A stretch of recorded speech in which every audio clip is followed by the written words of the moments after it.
Oi galera, tudo bem? Meu nome é Igor Carvalho e está começando mais uma videoaula do meu canal. Hoje a gente vai falar sobre a Era Vargas, quem foi Getúlio Vargas, como que ele chegou no poder e como foi o seu governo, certo? No período de 1930 a 1945. Getúlio Vargas, ele era um militar, um ex-militar, advogado e político que nasceu no Rio Grande do Sul, certo? Então ele chega ao poder, ele participava já, né, da política do Brasil e ele chega ao poder em 1930. Mas Igor, por que ele chegou no poder? Durante a década de 20, estava acontecendo no Brasil o quê? A política dos grandes cafeicultores, das grandes oligarquias, aonde vigorava a política do café com leite, que era a alternância, né, a troca do poder em um mandato em São Paulo, o outro mandato em Minas Gerais. Como que isso chegou ao fim? Isso chegou ao fim nas eleições de 1930. O que aconteceu nessas eleições de 1930? Uma traição. Isso mesmo, meus amiguinhos. Uma traição. O então presidente do Brasil, Washington Luiz, que representava a oligarquia de São Paulo, teria que apoiar um candidato mineiro. Ao invés disso, de apoiar um candidato mineiro, ele apoiou outro candidato paulista, que era quem? Júlio Prestes. Ele apoiou ele para essas eleições de 1930, quebrando então a política do café com leite. Desta forma, o que acontece? A oligarquia de Minas Gerais ficou muito enfurecida, ficaram muito bravos com São Paulo. Então eles vão procurar outras alianças. E eles encontram quem? Os cafeicultores, os grandes cafeicultores do norte do Brasil, né, da Paraíba, e os grandes cafeicultores do sul do Brasil, do Rio Grande do Sul. Então eles se unem na tentativa de apoiarem um candidato para concorrer com outro candidato, que era Júlio Prestes, apoiado então por São Paulo, né? E quem que eles escolhem? Getúlio Vargas, esse cara muito inteligente, que tinha uma lábia muito admirável, certo? E que vai governar o Brasil de 1930 a 1945. Então, como que isso acontece, né? Minas Gerais, Rio Grande do Sul e o Norte, a Paraíba, apoiam a figura de Getúlio Vargas, que era um cara muito inteligente e tal, apoiam ele para ele ser o novo presidente, certo? Para ele concorrer às eleições de 1930. Quem que era seu vice? Seu vice era João Pessoa, um cara do Nordeste, né, da Paraíba, apoia então João Pessoa. Durante as eleições acontece a morte de João Pessoa. Em uma discussão lá, acaba que ele vem a óbito. Ele morreu durante as eleições de 1930. Isso foi um pretexto, assim, gigantíssimo, um marketing muito importante, que foi utilizado, né, pelo pessoal que estava apoiando Getúlio Vargas para promover a imagem de Getúlio Vargas como se eles tivessem sido traídos, como se a oligarquia de São Paulo tinha mandado matar João Pessoa, sabe? Coloca ele assim, tipo, como vítima da situação pela morte do então João Pessoa, né? E o que acontece? Chegando às eleições, Júlio Prestes vence. Ou seja, todo esse trabalho de conseguir alianças não tinha valido de nada. Mas, como aconteceu essa morte de João Pessoa, o pessoal saiu esse boato de que teria sido encomendada a morte dele. Que São Paulo, né, a oligarquia de São Paulo da época, a política de São Paulo, teria mandado matar João Pessoa para que ele nem Getúlio Vargas conseguisse chegar ao poder. Então a junta militar tira Júlio Prestes do poder, certo? Aplica um golpe nele, no governo, né, na democracia do Brasil, tiram Júlio Prestes do poder e uma junta militar governa durante 10 dias. Durante 10 dias foi esse pessoal que fez o golpe nesses militares que governam o Brasil, certo? E aí começa esta Era Vargas, este governo do nosso amiguinho Getúlio Vargas, que dura 15 anos, um governo provisório que era para ser provisório dura 15 anos. E esses 15 anos podem ser divididos em 3 partes: o governo provisório, o governo constitucional e a ditadura, o Estado Novo, que é conhecido também como Estado Novo. Então, governo provisório, período constitucional e o Estado Novo. Como que foi, então, este governo provisório? Durante o governo provisório, nosso amiguinho Getúlio Vargas, ele coloca abaixo a Constituição de 1891, que era a Constituição que vigorava no Brasil até então. Ela não valia mais, certo? Com a queda dessa Constituição, ele começa a centralizar o poder. Ou seja, ele tira todos os representantes de estados, todos os governadores e tal, que representavam cada estado brasileiro, né, que tinham sido escolhidos por voto, ele coloca isso abaixo, senão vai valer mais. E ele nomeia pessoas, interventores de sua confiança. Esses interventores que eram de sua confiança iam então governar os estados do Brasil, certo? Dessa forma ele conseguiu centralizar o poder, onde o poder estava mais na mão do presidente, certo? Começando aí indícios de uma ditadura, de um governo fascista. Começa então a centralizar o poder, certo? Tirando os representantes, tirando a autonomia dos estados. Qual foi a terceira, a primeira então medida foi colocar abaixo a Constituição de 1891. A segunda, centralizar o poder, certo? A terceira, o que ele fez na economia do Brasil? Ele criou medidas anticrise. A medida mais conhecida, que é falado muito nos livros didáticos, foi a negociação do preço do café. Como que se vende café, vocês sabem? O café, o valor do café ele é estipulado não por quem vende, e sim por quem compra. Ou seja, se tem muito café no mercado, o valor vai cair lá embaixo. Porque quem for comprar tem muitas opções, certo? Se tiver pouco café, aí o valor vai subir. Porque vai ter muita gente querendo comprar e não vai ter muito café. E o que estava acontecendo nesse período no mundo? Estávamos vivendo então a crise de 29, certo? Aonde o pessoal não tinha muito dinheiro para comprar, estava sobrando café. Outra coisa que agravou muito a crise para os cafeicultores do Brasil foram outros países começarem a cultivar este produto também. Ou seja, tinha muito café no mercado, certo? O que fez o preço cair e os produtores do Brasil, se darem mal. E qual vai ser a medida do Getúlio Vargas? Fazer o governo comprar este excedente de café. Por exemplo, o que estava sobrando, o que estava fazendo o mercado ficar ruim, ele comprou pro governo. Milhões de sacas de café o governo comprou. Sem ter, para onde mandar isso, né?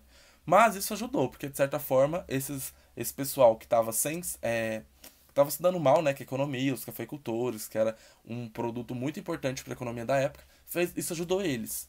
Então essa foi a medida dele na economia, que foi um tiro no pé do Brasil, né, porque comprou um café com um dinheiro que a gente nem tinha, mas ajudou os cafeicultores, certo?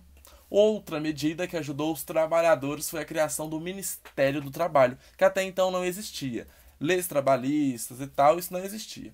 O pessoal tinha longas jornadas de trabalho, era permitido o trabalho infantil, e ele chega lá e fala, vamos criar o Ministério do Trabalho e vamos criar uma legislação para esse povo, né, para o povo trabalhador, criando várias leis trabalhistas que a gente tem até os dias de hoje, algumas, né? Muitas delas mudaram, ganharam outras características, outros significados, mas aí foi o pontapé para esse cenário que a gente tem hoje do campo trabalhista. Getúlio Vargas ele era muito a favor do corporativismo. O que era isso, o corporativismo? Era fazer com que ambos os lados se apoiassem, as oposições, sabe? Ideias contrárias que elas se apoiassem. E como que ele fazia isso? Esses interventores que ele tinha nomeado, ele meio que balizava, sabe? Fazia as partes entrarem em um acordo e fazer com que fosse bom para todo mundo. Ou bom para todo mundo, certo? Então ele era muito a favor desse corporativismo, para que não existisse ou para que reduzisse os conflitos entre ideias diferentes. Outra coisa interessante também foi o sindicalismo de pelego. O que é esse sindicalismo de pelego? Foi uma forma que ele encontrou de fazer com que não houvesse conflito entre patrão e funcionário.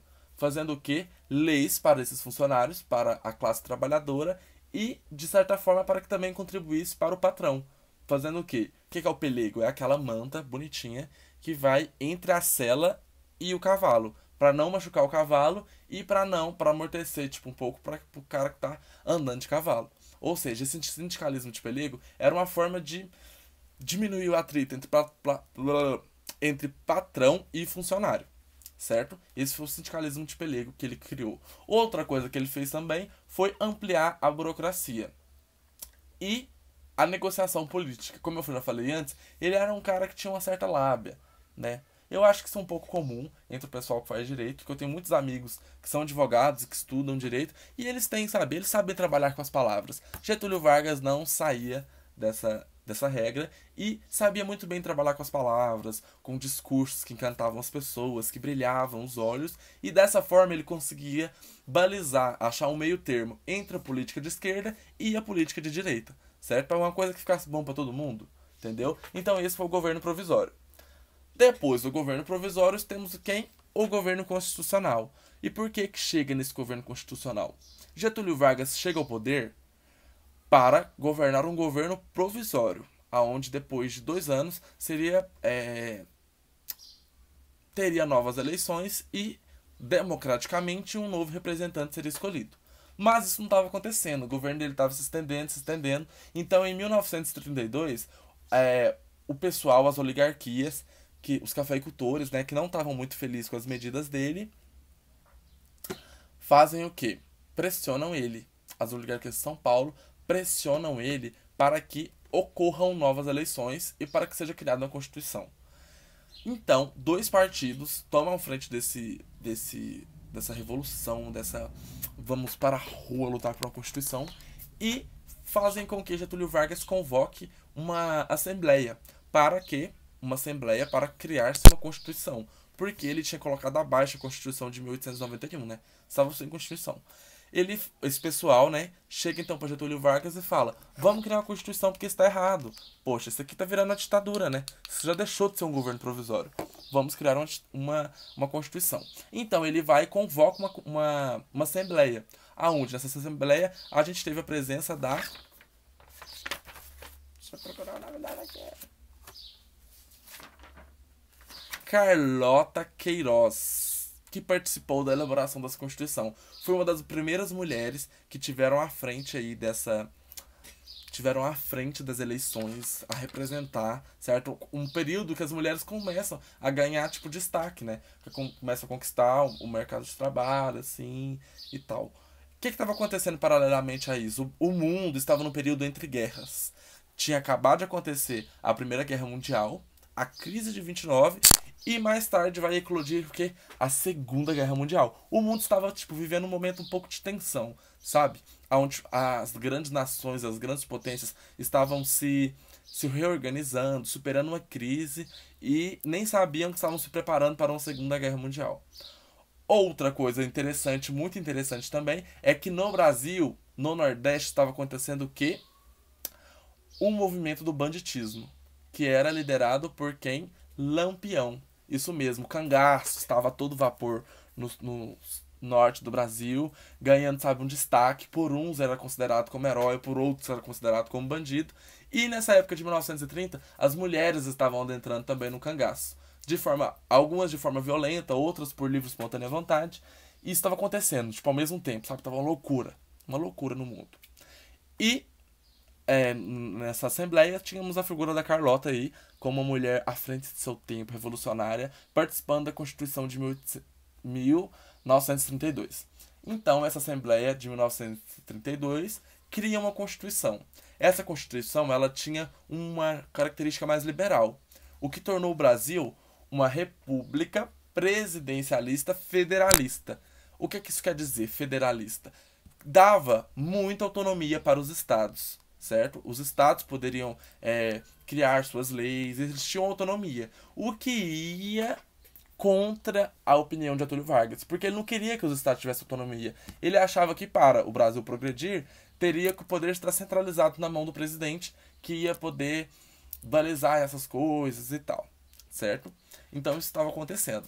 Então essa Constituição tinha essa característica liberal. Outra coisa que essa Constituição colocou ali na letra, no papel, foi os direitos trabalhistas criados por Getúlio Vargas, que isso foi muito importante. Ou seja, o Ministério do Trabalho, essas leis trabalhistas, estavam então assegurados por lei numa Constituição, certo? Outra coisa muito legal também foi o voto.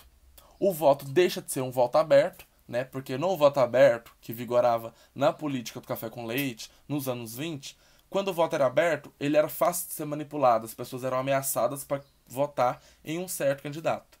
Desta forma, o voto passa a ser secreto, que é o voto que nós temos hoje em dia, certo? E outra coisa importantíssima para a história do Brasil, que as mulheres passam a ter o direito de votar. E o que mais que essa Constituição previa? Que teríamos eleições, mas teríamos eleições. Porém, o primeiro presidente seria escolhido por essa Assembleia, que escolheram Getúlio Vargas. Falou: você vai ser o nosso primeiro presidente dessa nova república, né, dessa nova Constituição, e posteriormente o próximo presidente vai ser escolhido sob eleições diretas, certo?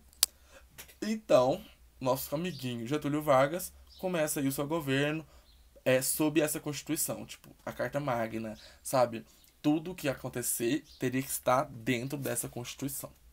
Então começamos aí essa nova Constituição de 1932, que entra em vigor em 1934.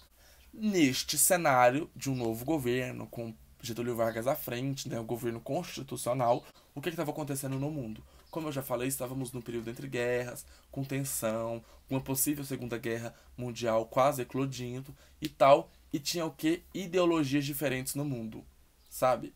Coisas muito extremas. De um lado, tínhamos o comunismo, né, que representava o extremismo da esquerda, e de outro lado, tínhamos o nazismo, o fascismo, ditaduras, representando o extremismo da direita. Então, com este cenário no mundo, no período constitucional da era da Getúlio Vargas, surgem dois partidos no Brasil. A e B, a Ação Integralista Brasileira, que representava o extremismo de direita. Ou seja, eles eram antiliberais, eles achavam que o poder tinha que estar centralizado na mão do presidente. Eles eram anticomunistas, porque eles achavam que o comunismo era o mal do mundo. Eles preservavam os... Como que fala? Eles preservavam as ideias conservadoras católicas, eles cultuavam o representante, né, o então presidente, como se fosse um rei, um deus e tal. E eles achavam que não tinha que ter oposição ao governo, certo? Eles eram extremamente repressores e tal.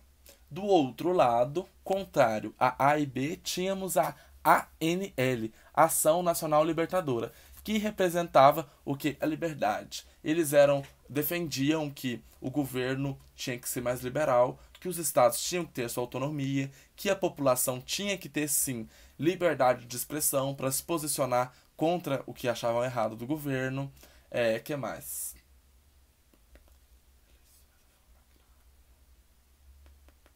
Eles eram a favor de reforma agrária, de liberdade, de eleições, certo? De um Estado democrático. Enquanto, do outro lado, o A e B, né, que era a Ação Integralista Brasileira, era a favor da repressão, o outro era a favor da liberdade, certo? Tornando o que? Caracterizando essa polarização ideológica, nacional e internacional, né? Que representava o que estava acontecendo no mundo dentro do Brasil. Esses dois partidos. A ANL, a Ação Nacional Libertadora, era formada por muitos representantes do PCB, que era o Partido Comunista Brasileiro. Esse Partido Comunista Brasileiro, ele por muito tempo foi proibido, ele atuava de forma ilegal, porque os então representantes achavam que isso era um mal e tal, e então eles eram ilegais. Esses representantes dentro da ANL começaram a desagradar Vargas. Por quê? Porque Getúlio Vargas não gostava de que os estados tivessem autonomia e esse partido lutava por uma autonomia dos estados, certo? Então, eles começam a desagradar Getúlio Vargas. Neste momento surge um boato de que esse partido estaria promovendo um golpe para tirar Getúlio Vargas do poder e instalar o comunismo que nunca existiu no Brasil. Queriam instalar o comunismo no Brasil. Desta forma, Getúlio Vargas fala: opa, estão querendo me dar um golpe, estão querendo dar um golpe no Brasil. E ele, um cara de muita lábia, vai para as rádios e faz um discurso muito emocionante, falando que estava defendendo o Brasil de uma possível ditadura comunista. Uma coisa impossível. Mas ele foi para as mídias e tal, e nesse período criou-se o DIP, Departamento de Imprensa e Propaganda.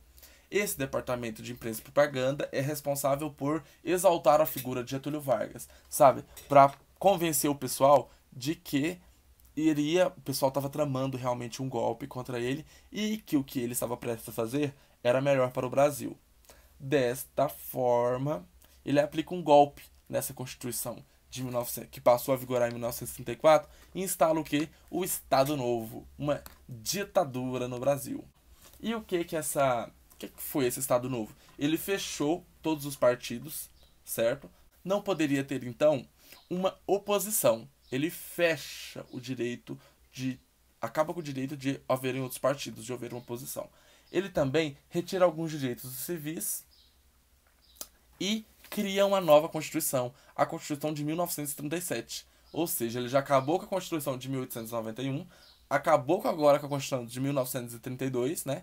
E cria uma nova Constituição, Constituição de 1937, que tinha um caráter muito autoritário e que era conhecido como Constituição Polaca. Por quê? Porque ela teve algumas coisas copiadas da Constituição da Polônia e também porque muitas das prostitutas que tinham no Brasil naquela época, né, elas eram consideradas, eram chamadas de polacas, porque elas vinham da Europa. Então, chamar a Constituição de Constituição Polaca era uma forma de xingar a Constituição. Dessa forma também, ele acaba com a autonomia, com um pouco de autonomia que os estados ganharam, certo? Então, o Brasil já deixa, o pouco tempo que foi um estado federalista, deixa de ser federalista. Acaba com a autonomia dos estados e centraliza o poder novamente na mão do presidente. Outra coisa também foi o fim da autonomia dos estados, que eu já falei, né?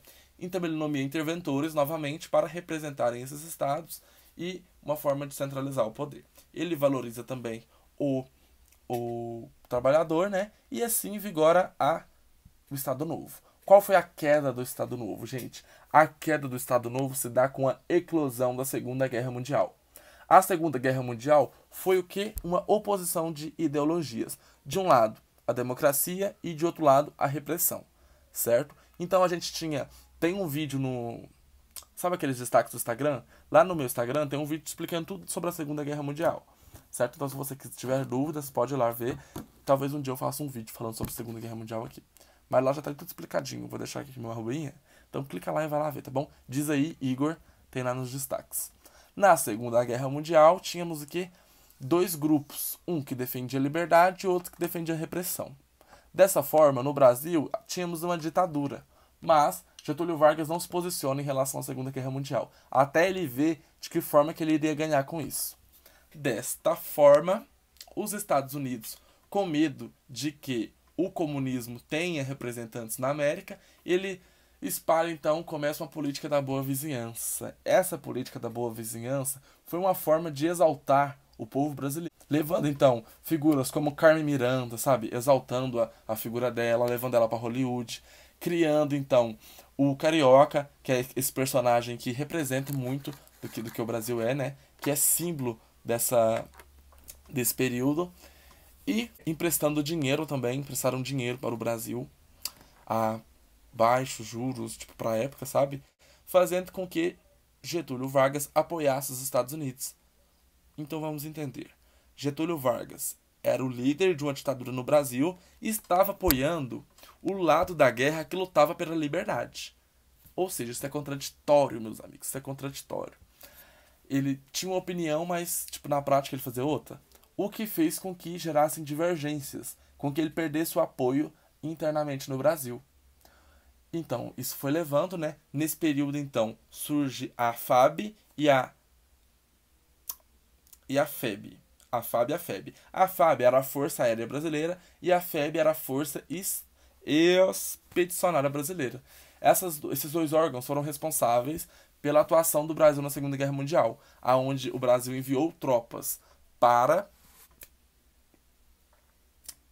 Itália para ajudar a varrer o nazismo e o fascismo ali da Itália, certo? Embora o governo de Getúlio Vargas tenha grandes características autoritárias, fascistas, ele ajudou a limpar essas atuações, essas ideologias da Itália. Então o que aconteceu? Ele perdeu apoio, certo? O apoio que ele tinha, ele foi perdendo. E, como ele estava apoiando a democracia, houve pressões para que pudesse ter liberdade no Brasil também. Então, volta-se a ser possível, volta-se a liberdade partidária. E surgem alguns partidos no Brasil. Dentre eles temos a UNL, o PSD, o PTB e o PCB. Esses partidos vão então pressionar Vargas para que tenha eleições, para que voltemos a viver num Estado democrático, onde as pessoas escolham seus representantes e não um ditador cuide do Brasil, né? O pessoal estava lutando então pelo fim da ditadura. Desta forma, acontece o quê? Sabe os direitos trabalhistas que eu falei lá atrás? O povo fica revoltado, eles não querem novas eleições. Eles não querem que um novo representante entre na presidência. Por quê? Porque eles associavam as leis que eles ganharam ao Getúlio Vargas, certo? eles associaram essas leis ao Getúlio Vargas. Embora, para essas leis valerem, elas tinham que estar na Constituição e não na boca de um de um líder, certo? Não tinham que estar na boca do líder, e sim na Constituição, para poder valer e o pessoal ter realmente acesso a esses direitos. Então o pessoal vai para a rua e não quer de forma alguma que tenham eleições, porque eles pensavam que sem eleições, sem Getúlio Vargas, sem nossos direitos. Mas as pressões foram tantas que em 1945 Getúlio Vargas é tirado do poder, certo? Durante um tempo aí de revoltas e de um outro golpe, né? Agora um golpe na ditadura, tiram Getúlio Vargas do poder e tem o que? Novas eleições. Mas essas eleições não foram da noite pro dia, né? Teve um período aí até se organizar. Durante esse período, o presidente do Supremo Tribunal toma frente, governa o Brasil durante um tempinho, até ter novas eleições. Com as novas eleições, voltamos ao Estado Democrático de Direito e o novo presidente foi o Eurico Gaspar Dutra. Depois eu vou fazer um vídeo só falando do governo dele, tá bom? E assim temos o fim da Era Vargas, desse primeiro governo longo de 15 anos, dividido entre período provisório, né, governo provisório, período constitucional e Estado Novo. Espero que você tenha entendido. Se você está estudando sobre o feudalismo também, já tem um vídeo que eu vou deixar aqui em cima. Então clique aí, vai lá ver, tá bom? E é isso. Se você gostou desse vídeo, comenta aqui embaixo. Se você tem dúvidas sobre esse assunto, pode comentar que eu vou procurar te responder, estudar para estar te respondendo. E se você puder compartilhar com seus amigos que gostam de história ou que estão estudando esse período da história, tá bom? E se inscreve no canal, por favor. E me segue no Instagram. Beijo pra você e até o próximo vídeo.